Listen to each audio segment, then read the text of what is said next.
So I'd like to welcome everyone back from tea, and we have two lovely guests here, Anu Aga, welcome ma'am, and Arul Dev, which some of you have already heard. Um, we're going to have a very interesting conversation where Anu will probably talk about her own journey, personal journey, and Arul will talk about his experience with the role of mindfulness in organizations. Um, I think everyone knows Anu, but for the sake of the people who know her a little less than the others, I'll introduce Anu. So Anu Aga is currently the chairperson for Teach for India and a nominated member of the Rajya Sabha since 2012. She was the chairperson of Thermax, the leading Indian player in energy and environment management, and now is a director on its board. In 2010, she was awarded the Padma Shri for her social work by the Government of India. She is keenly involved in the causes of education, communal harmony, and human rights. Anu is also an active practitioner of Vipassana meditation. She has often talked about how meditation has helped her to find peace and equanimity in the most turbulent times. So please welcome Anu Aga.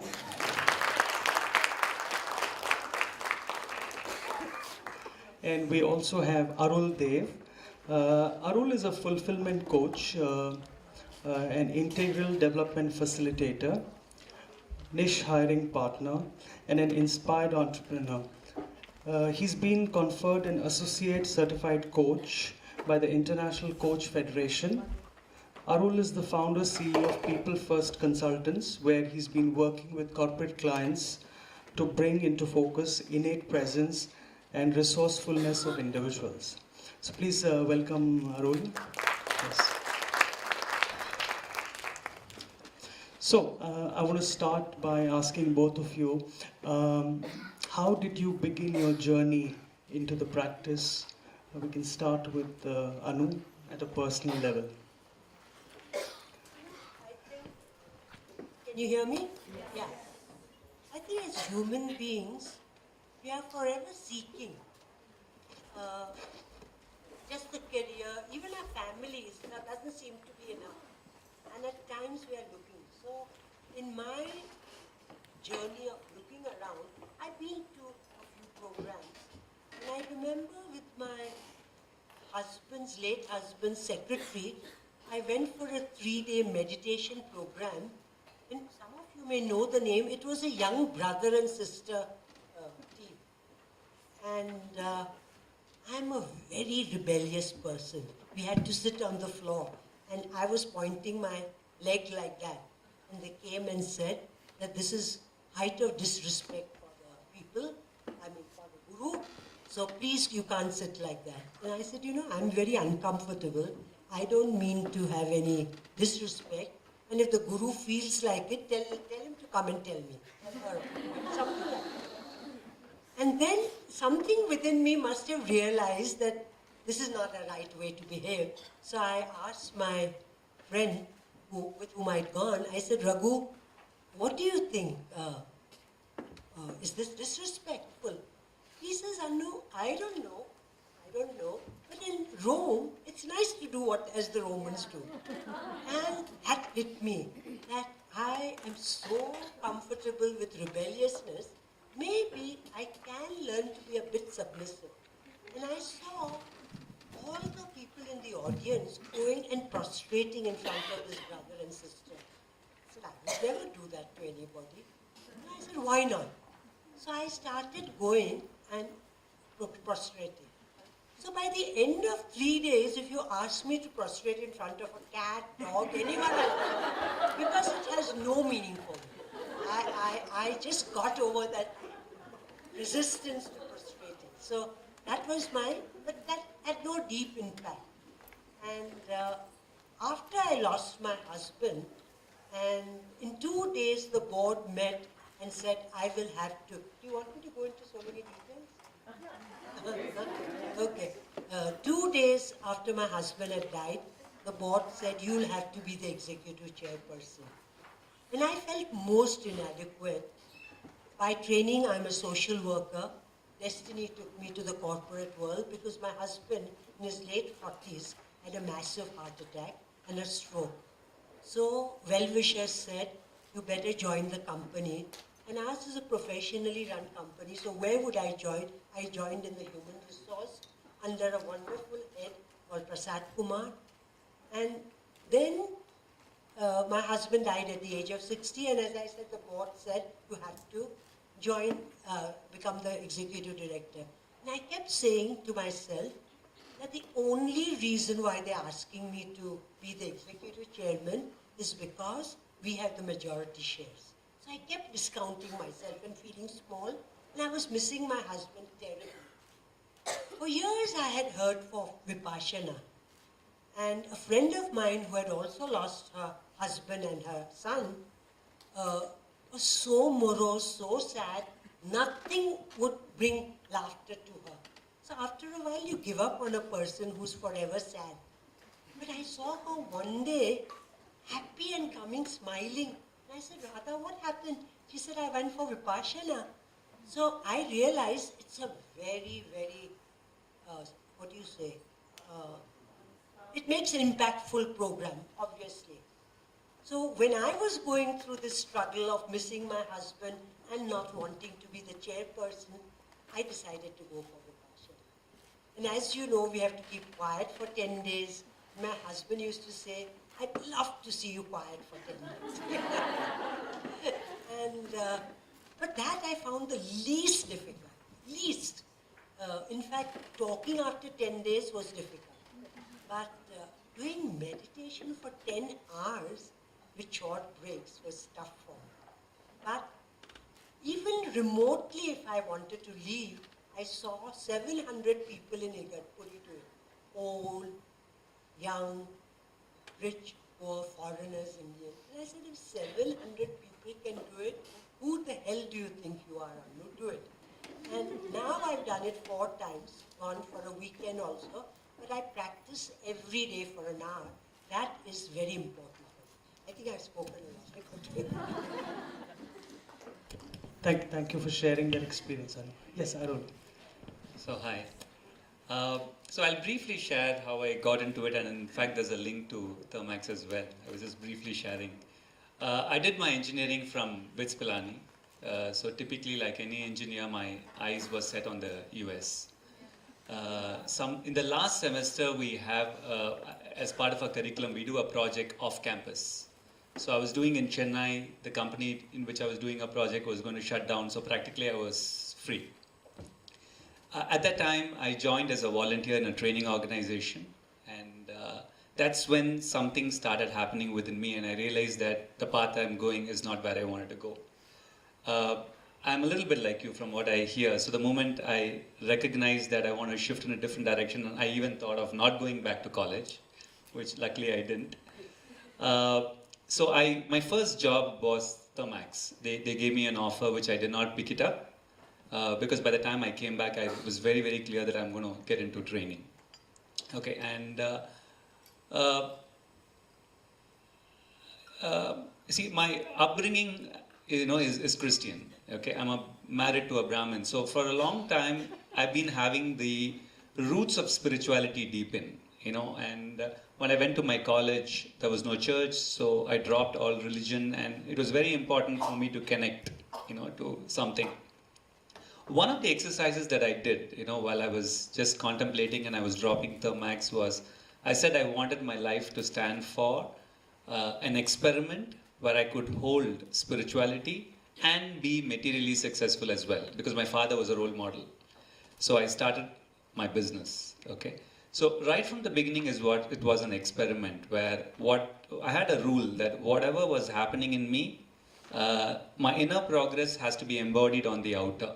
So first was my own organization, and every work that I do on the outside, corporate or education, it should embody whatever was happening within. So that's how my journey started, and it's still an experiment. She was asking me what practices I do. The first 8 years I was pretty much into simple skills. Then I met a person called Father Dick McHugh. Some of you may know him. He did NLP like prayer, and I thoroughly loved He was a Vipassana practitioner. At that time, I was saying when I become 50 plus, I will do Vipassana. He convinced me that I should do it at that point of time. I used to practice a lot. My major turning point happened about 8 years back when I went to Auroville and I met a person called Manoj Pavitran there, and I got to know about the teachings of Sri Aurobindo and the Mother, Integral Yoga. Much of what I do now has the flavor from that, but nobody would know it because I drop all the terminologies, because another principle I have is only what I experience I will teach. So I speak simple English, and that's the work I now take to corporates, which I will explain when he asks me that question. Thank you. Okay, thank you. I think that was good introduction and sharing of your stories, how you began. So, Anu, you said you were a rebel even now. Are you a rebel even now? A little less, but yes, I am. Okay, okay. You mentioned about moments when we feel inadequate. So, would you be happy to share with the audience how the practice helps you move from feeling inadequate to a little more adequate? Okay. If it's okay, I will share what are some of the lessons I've learned, not necessarily in the first 10 days, but over time when I meditate. And I wouldn't know at what stage I learned what. So that's difficult.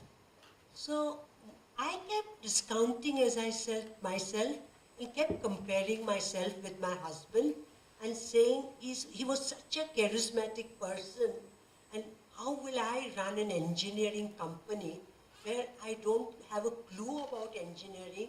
I hate finance. Even today I count like this. So how will I manage? So that was eating me up. Then but I realized over time that comparing is the worst game we are playing. If I go to an apple tree and say, please give me oranges, I'll never get oranges, but I won't even enjoy the apples. So by comparing with my husband, I'll never become Rohinton, and I won't work on my own strengths. So I realized all I'm expected to do is give out my best, whatever that is, and not keep comparing. Another thing which I learned a lot was, 14 months after my husband died, my son died in a car accident. So, but by then, I had learned to accept death. All of us, at least I shouldn't say all of, I was paranoid about death. Literally, if anyone spoke of death, I would go and touch wood. To such an extent that we used to live in Mumbai first, and there was no expressway, and my husband and I would be traveling by car, and the word death was spoken, I would say, stop the car, I would find a tree and go and touch it. But today I know if I carry the entire forest with me, I cannot change my destiny. So I really learned, and I also learned that just as the sun rises and it sets every day, we don't start crying that sun has gone away, because we know that's the rhythm. We haven't accepted our rhythm of coming to this world and going. And hence, we call it a tragedy. To me, what is inevitable, which is going to happen to all of us, we don't know whether we'll go home today, whether you'll enjoy our talk, we don't know anything. But one thing is sure, all of us are going to die. So, to me, tragedy is not getting along with the living. That is a tragedy, with relationships that matter and investing in yourself. So I redefine. So through reading, meditation, you can't pinpoint and say, this is the reason why this happened. So many influences come in your life. But I also know reading helps your head. And intellectual pursuits don't heal you. It's the heart that heals. And to that extent, I know my meditation has helped. So I was able to accept my son's death. Of course, the pain was tremendous, but I was able to accept it with far greater equanimity. And once you learn to accept death, and I can't be arrogant and say, each time when it happens, you don't know how you'll respond. But at least I don't keep touching wood, and I can at least say that maybe my family could go before me. Earlier, I would never make that statement. That much progress I've made. It releases a lot of energy in you once you accept it, you know. And I remember in 2002, do you remember Gujarat riots happened? And I was the Western Region chairperson for CII, and I spoke up against it. And I think, I'm not so sure, I've always been a bold person, but I think meditating and having come to terms with death makes you feel I can face anything in the world. You're ready for a challenge, you know. So even turning around the company, had to take many tough decisions. I think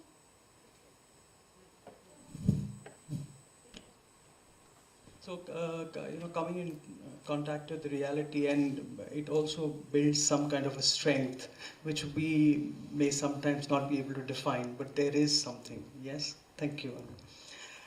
Arul, you mentioned that it's very important for you to embody what you like to teach, and you prefer not to use labels, and you drop the terminologies.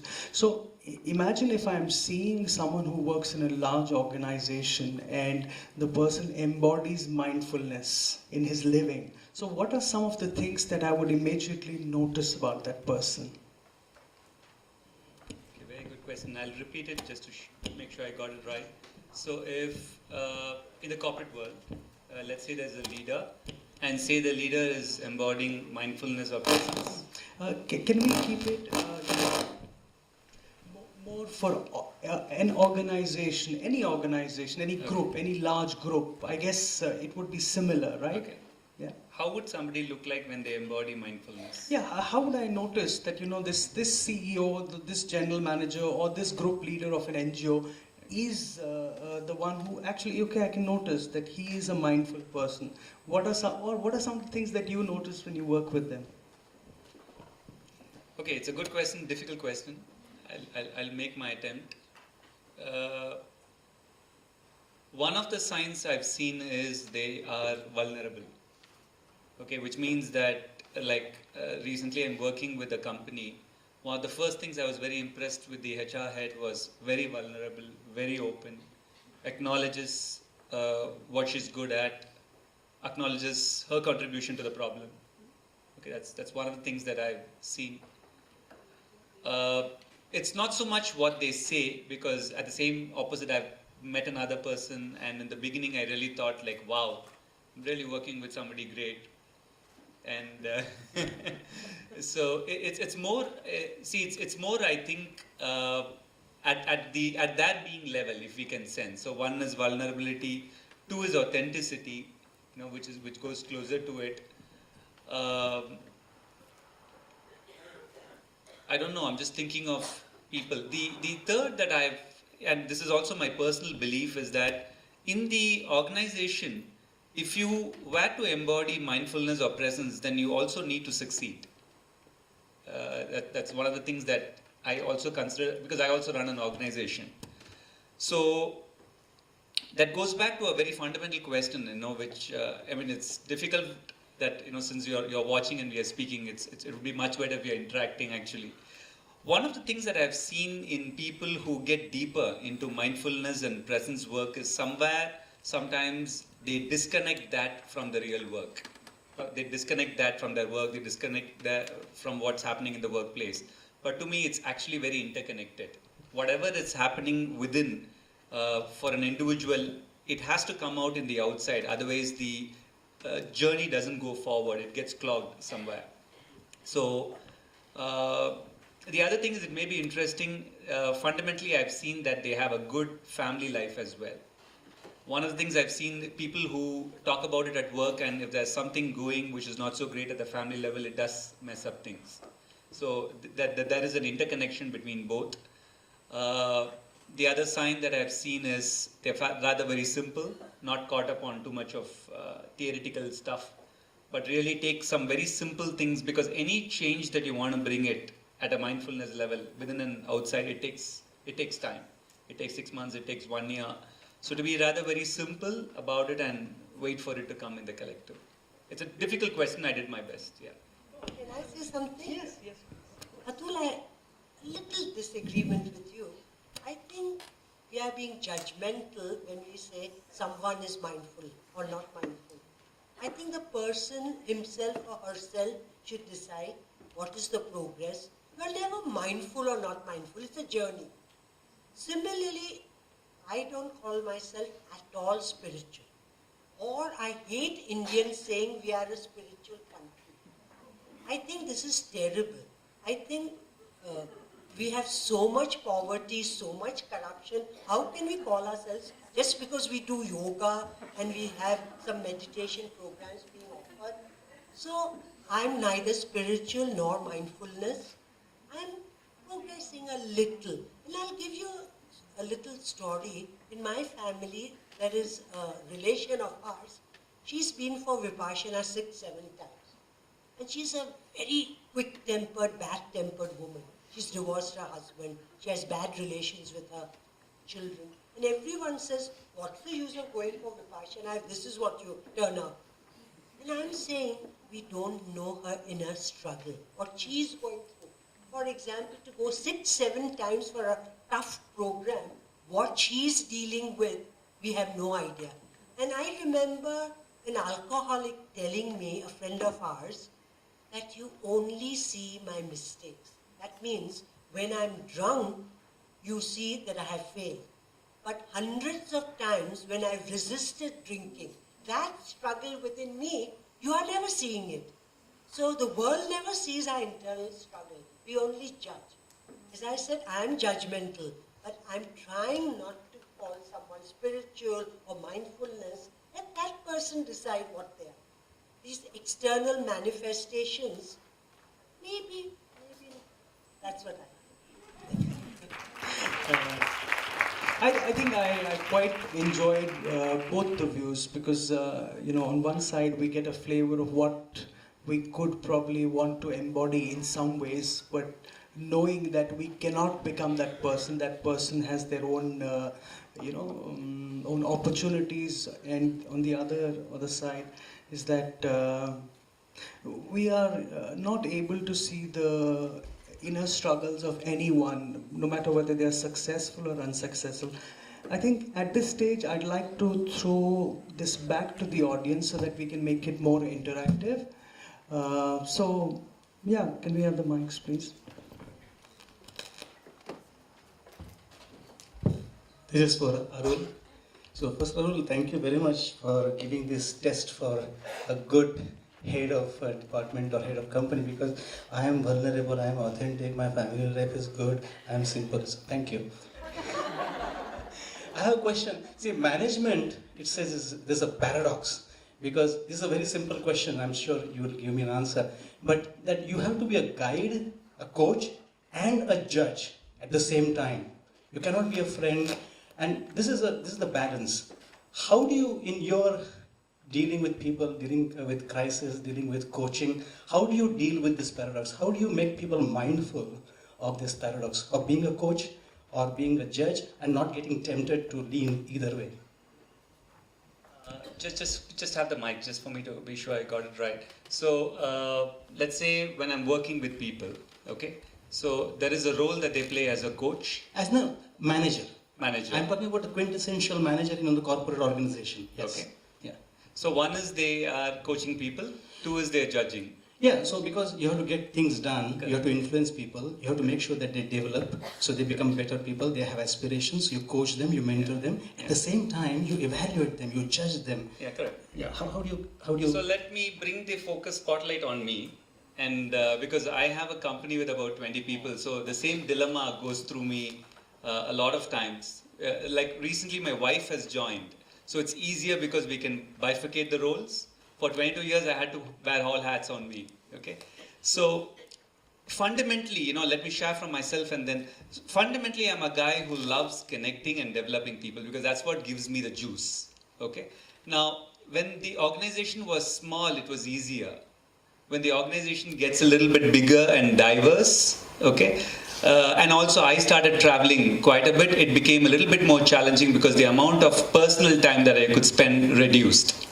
So yeah, now how do you look at it? So personally for me, these two things were in the beginning a lot contradictory. So for example, I would develop somebody, and then we'll have let's say a weekly report or whatever. It comes to me and I look at it, and my eye spots exactly what's working well, what's not working well. I could not give feedback in the beginning, because actually, though I'm a man, I have a lot of feminine qualities which are higher. So I may be strong, but at the same time I'm quite soft. So for many years I had to go through this struggle. I'm noticing that I'm really connected. I'm noticing for the benefit of this person I have to give this feedback, but I couldn't. Over the years, what I've actually learned, and what happens is, sometimes after 6 months, the cork will burst, patak. And then they will say, why didn't you tell me 6 months back? So it has been an excruciating journey within me, to be honest, to really come to a point where I can be honest with them right at the spot. Okay? In a way where I can see through what's happening, and I say, for you and for me, it's better if you look through it and we will work with it. So I think the journey was for me to do. And then it's far more easier. Like, they actually enjoy this Arul as equal as they enjoyed the other Arul. The journey was primarily for me to make, and my own maps, my own limitations really overcome. Now, most of the time, majority, except one person, where the relationship is over the years and I still find some difficulty, with most of them I can connect and on the spot say it directly. But it comes from the heart, so it's absolutely fine. Did I answer? Okay, thank you.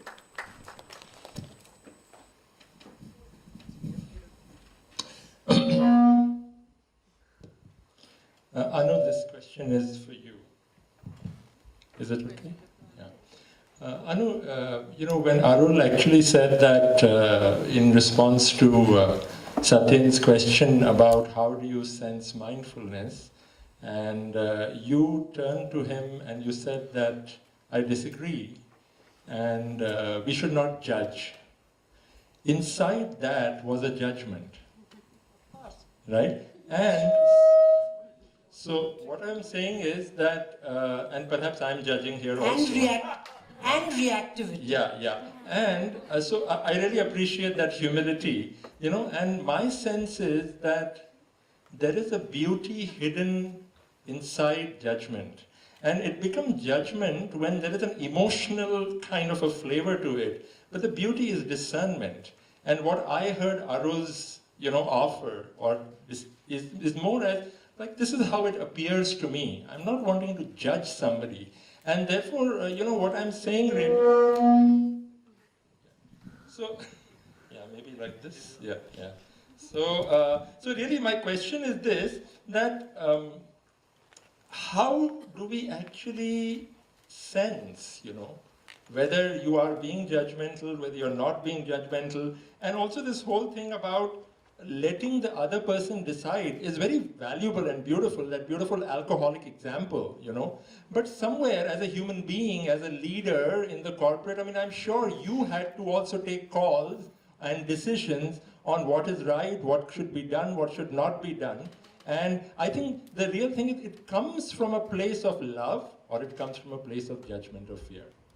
But certain judgments have to be taken. I really want to see what you feel about this, As I said, I am judgmental, but I know that when I am, I'm not happy with myself, and it comes in the way of my relationship. That's one. I'm talking not of the doing part of a person, I'm talking of the being part of the person. And I'm saying in accepting a person for its being, we should not be judgmental. Doing in the corporate world, of course we'll have to judge, but that's different. So I was referring to the being. And did you actually find that there was judgment in the way that Arul expressed? It doesn't matter. Why are we going on that? That's okay. Let's drop that. Okay, order. Let's stop this judgment. Okay, do we have any more questions? Yes?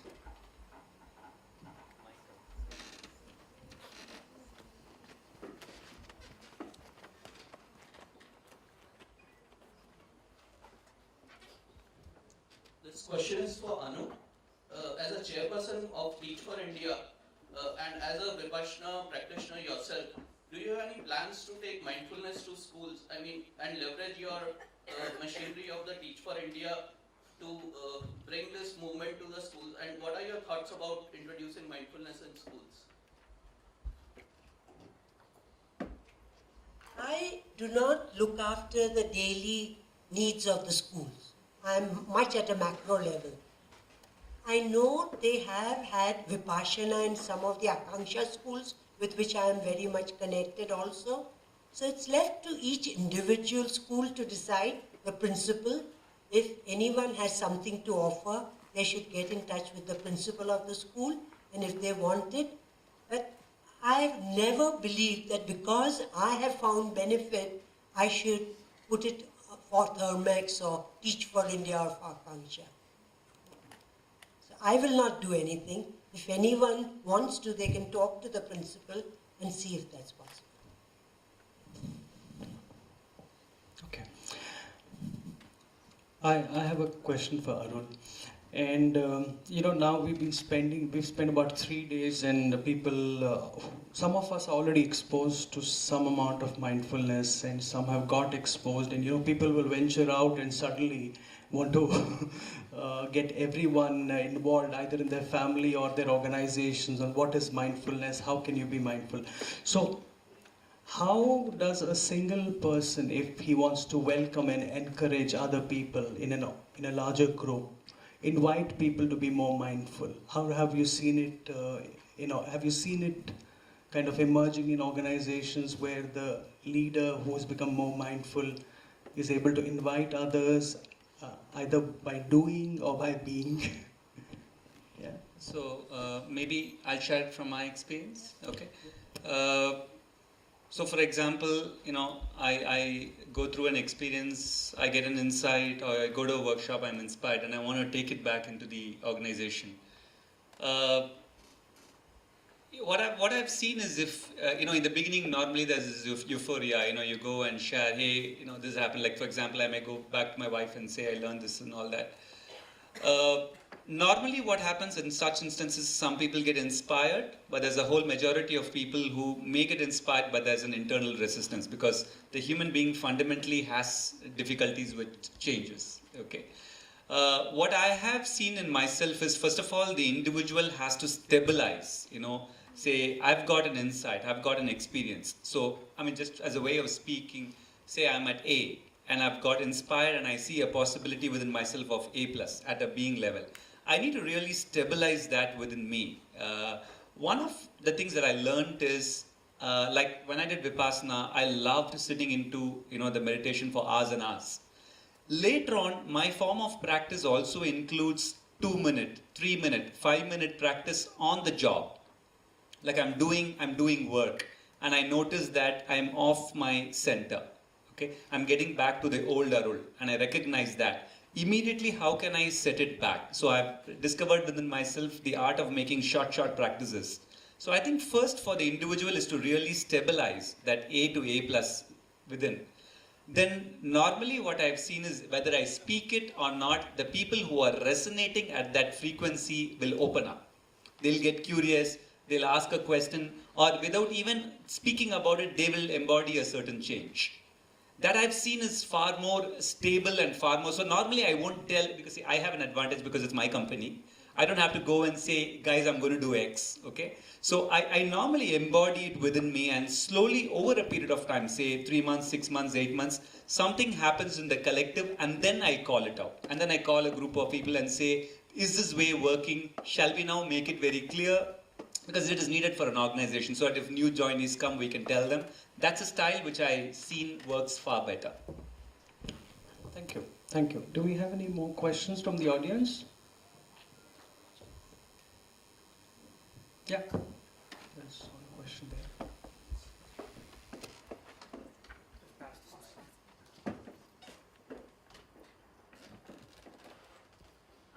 Hi Arul. My question is, when you take such programs, mindfulness and similar programs, to corporates, what are the key challenges you find when you take it to them the first time? What are the key challenges you face?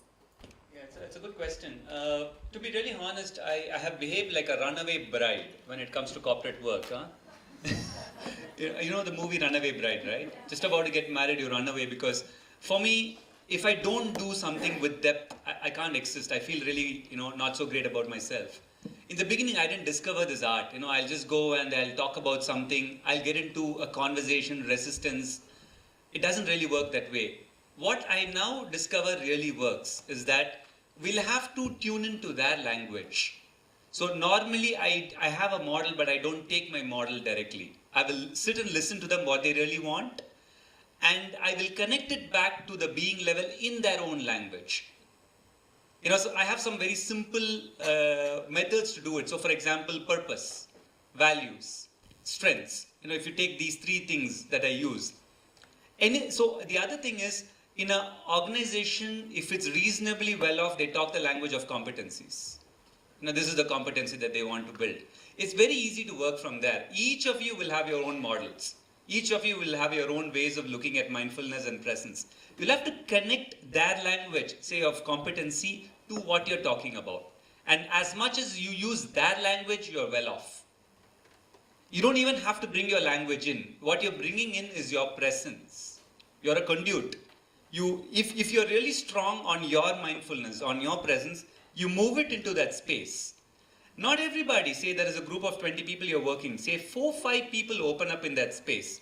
Use their language to connect back everything that they're talking in their language, competencies, etc., skills, into their own sense of, being. It can be at the level of the mind, it can be at the level of the emotion, purpose, values, etc. The moment I make that link, I step out.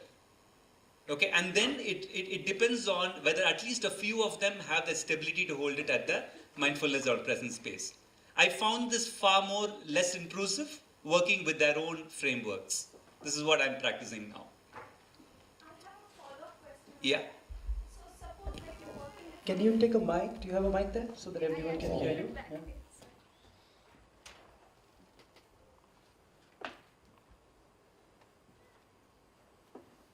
So as you working with a group like that, and suppose you would have encountered sometimes that a group or a person or two are like, just not in sync. How do you handle situations like that? People who are completely not in sync with, now that you're sharing about that in that group, Yeah. how do you handle? Yeah, the first thing, when you notice that lack of sync between them, you will have a reaction. I'll have a reaction. Yes. Okay? In the past, I've made several errors in corporates because I couldn't manage my reactions. I as much as I'm feminine, I'm very strong. I take my sword sometimes, and it becomes difficult. So the first thing that I notice when that happens, I have to notice my reactions and come to a poise which is really, really stable. Okay? Now, the second thing is I don't take the agenda that they have to have harmony between them. It's not my agenda. I ask them what they want. Now, sometimes they may have that agenda, sometimes they may not have agenda, but depending on how far they want to go, I facilitate the process. In the beginning, I took too much weight on my shoulders, and that's perhaps my ego. And it used to really backfire both ways. Off late, also the kind of coaching that I'm doing now helped me. I don't have to take your burden on me. I have come, what I offer you is my presence. If it is sweet, taste it. If not, thank you. So I'm absolutely authentic to that. And often I find this working far better. Now, if they come with that agenda, and if they ask me directly some suggestions, I will guide.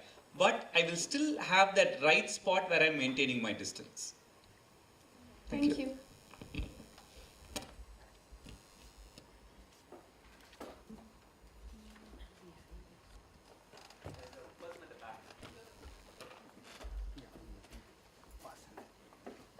This will be a quick question.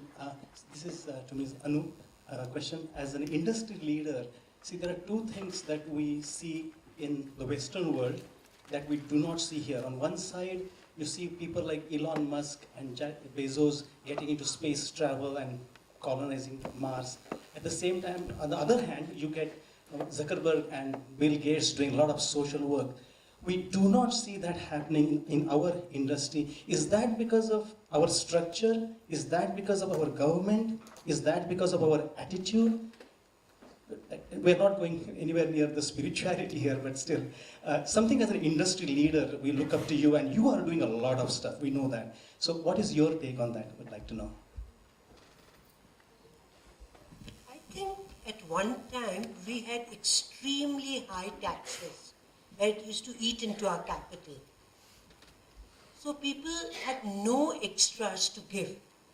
But now that the taxes have come down dramatically, I think that old mindset that government has to look after, we have paid our taxes and we employ people. We've done our bit.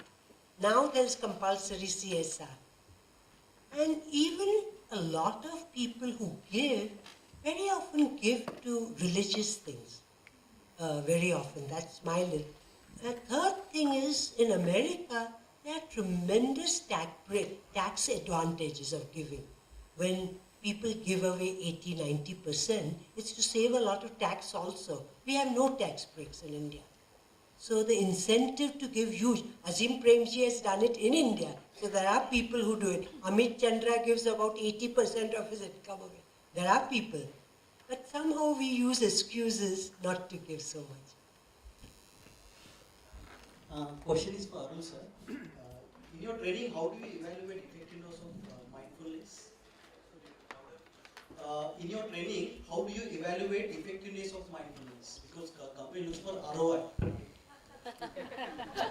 Do you evaluate? I don't get into work with such organizations which are only looking at, so it's a choice that I make, okay? However said and done, at any point of time, organizations want some kind of a framework to monitor, okay? What I've understood in this, there are two kinds of parameters to monitor. One is results parameters and the other is process parameters.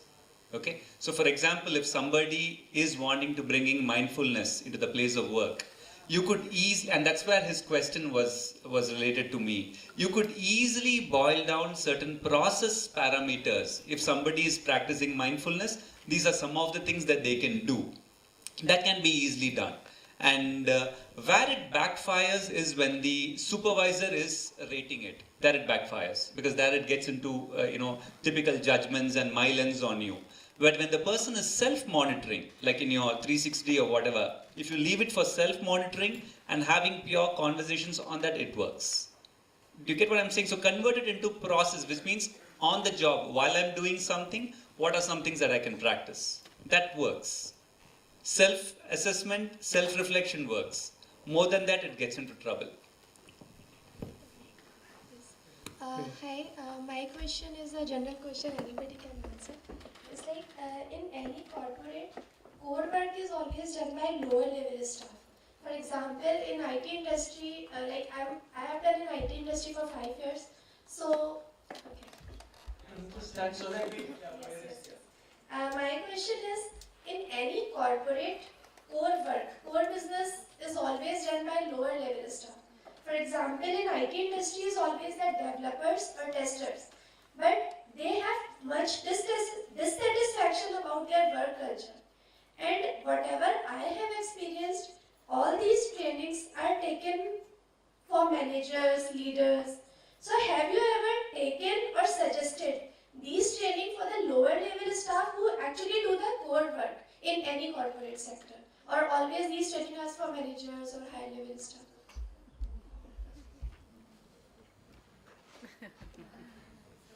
Happens all the time. I mean, training is happening at multi-levels, in my understanding. I really didn't get your question. See, training happens at multi-levels, including the junior ones. It depends on the organization, the emphasis that they give. Oh, okay, so it depends on the organization. Suppose they call you to take the training with managers, so you Right. take with them. And have you ever taken with the junior staff, Yeah, like sure. shop floor and all these Yeah, things? sure. Oh, you have taken? Yeah. That's good. Thank you. Thank you. Yeah. Okay, that's a kind of an invitation. What if I said no? The juniors don't enjoy their work. You are assuming that the seniors do. But, maybe they also don't. We don't know. Anuji, I have a question for you.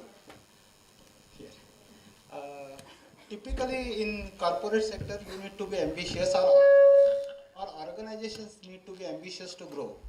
And then when you really go through lot of philosophies, it is always been taught that you need to be content, and you naturally start becoming content, and this ambitiousness starts going away. So how have you managed that? Because I know you have turned Thermax big time.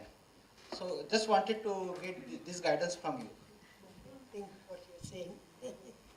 I also want to answer that question. Yeah, you go ahead, please.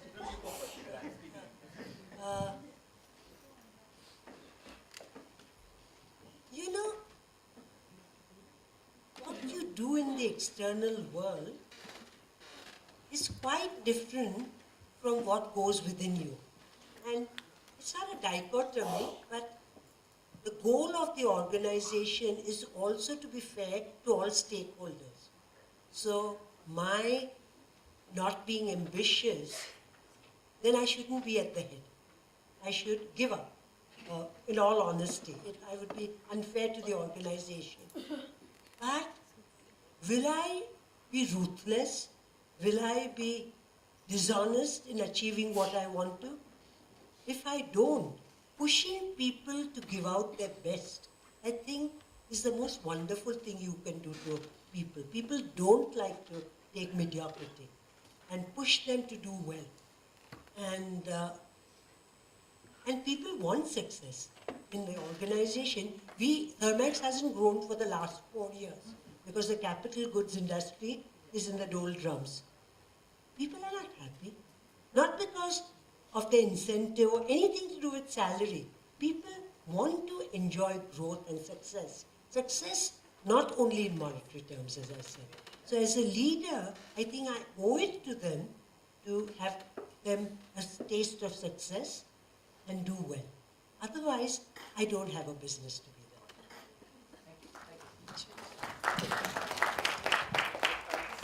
I'll just quickly answer because your question was a personal dilemma I went through for like about 7-8 years. And it reflected very much in my organization. Because see, one of the things that was happening in me practically for the last 7-8 years is I was actually losing much interest, into, but not a withdrawal, huh? But the level of ambition was moving more inward, but the level of ambition on the outward was reducing, and it reflected in the organization. Right now I've come to a point where the ambition is very high, but I notice I can do it only when the ambition is not about myself at all at this point of time. The ambition is getting more universal, and this is the first time after like a period of 8 years that I've really brought back the original ambition that I had, let's say when I started the company.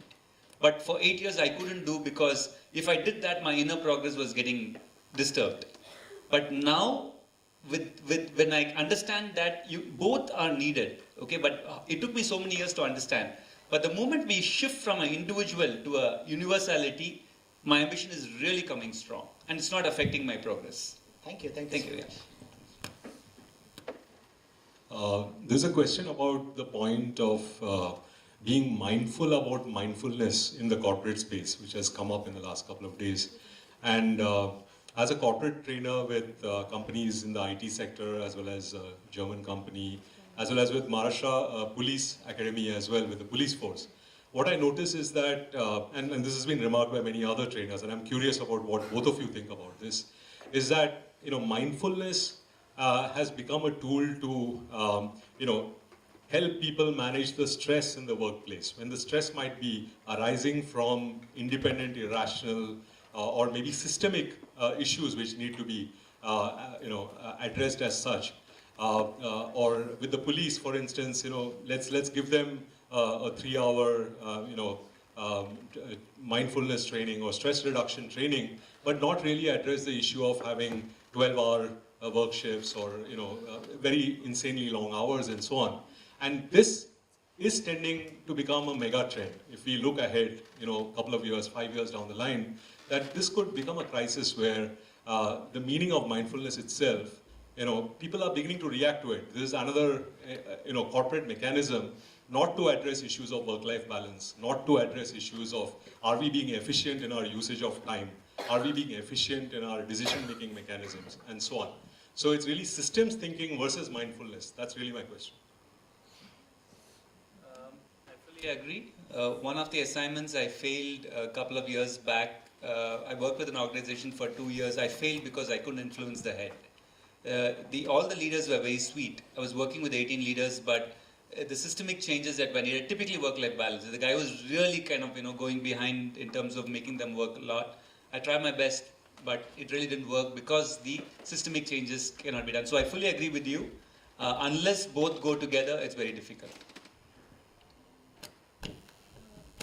I'm not very familiar with the word mindfulness. Is it the same as awareness? Awareness? Or stress reduction training, which is one No, manifestation. awareness and stress reduction need not go together. We may go, but may not. Awareness is a difficult art. Awareness, we all know that it's a very helpful thing, but to be aware and accept it is very difficult. For example, I'm aware I was reactive to Arul and judgmental, but it's difficult. Our ego doesn't want it to be accepted. So it's a journey which is difficult to mindfulness, awareness, are such simple words, sound so simple, but to practice it on a regular basis is a tough thing. That's what I think. So let me ask a follow-up question very briefly. Give him a mic.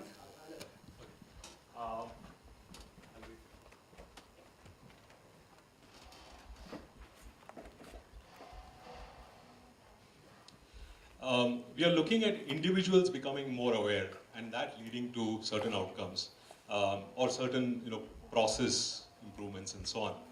Is there a way to get organizations as systems, in the sense of Peter Senge, for instance, organizations themselves to become self-aware as organic entities and ask themselves the question, are we doing things in the best possible manner? So here's my understanding, my perception, and take it at that. I agreed with you that the individual has to be making those changes, or the group of individuals should make individual changes. I also agree with you that the change has to be happening at the collective. But remember that it's the human being who's going to make these changes. Okay? Now, when you talk about a process change, the fundamental challenge I have is that it's largely analytical. When they talk about process, you have certain parameters and all that stuff. Right now, still leaders do not have the capacity to directly sense the collective, directly sense the energy of the collective. That is the chief problem. So even for us, when we do inner work, sometimes we just take these theories and we mentalize some things, but we don't directly become aware of things at the energetic level. So the first thing we need to learn is to do it ourselves. The second thing is, in the collective people, in the collective environment, in the collective processes, certain qualities are held. So qualities is a route I take to understand. At least one or two leaders should be able to directly sense it at the quality level and work at it. Not rely on theoretical stuff or certain big models that come in. If somebody can first learn to do it within and outside, it's going to really work. And that's what is my current specialization that I'm going to take for the next 7 years. Okay, thank you. I also feel that at workplace, awareness in public spaces is a threatening thing. Because if I say, I'm aware I made a mistake, I've not done something. An organization wants results. And it could have consequence of your not getting up in your career or being asked to leave. So I agree, if one or two senior people demonstrate it, it becomes easier for others, It becomes humane, the organization. I don't work with organizations, he would know, but I would find it very difficult in an organization. For the entire organization, it would be wonderful. If you know of any, tell me, but I'm not aware. For instance, the Tatas, they have a certain value system which has sustained for a century. Could we look at that as a self-aware organization? values is very different from awareness. There's a world of difference. Okay, we are really enjoying this conversation, and we have time for one last question. So, who's that person? Here. Hello, ma'am. Hello, sir. I have one situational question to ask you. Now, we've seen how mindfulness can help leaders to empower their subordinates. But about an employee, how can he deal with people in a position of higher power? How can he deal with people of higher power who are going into a rage? How will mindfulness help them?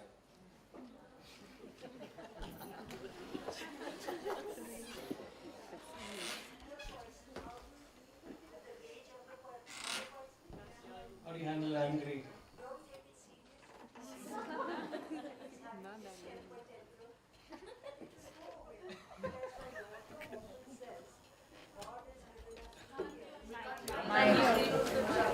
God has given us 2 years, taken from one, take out from the other. Learn these little techniques of not taking personally what's happening in the outside world.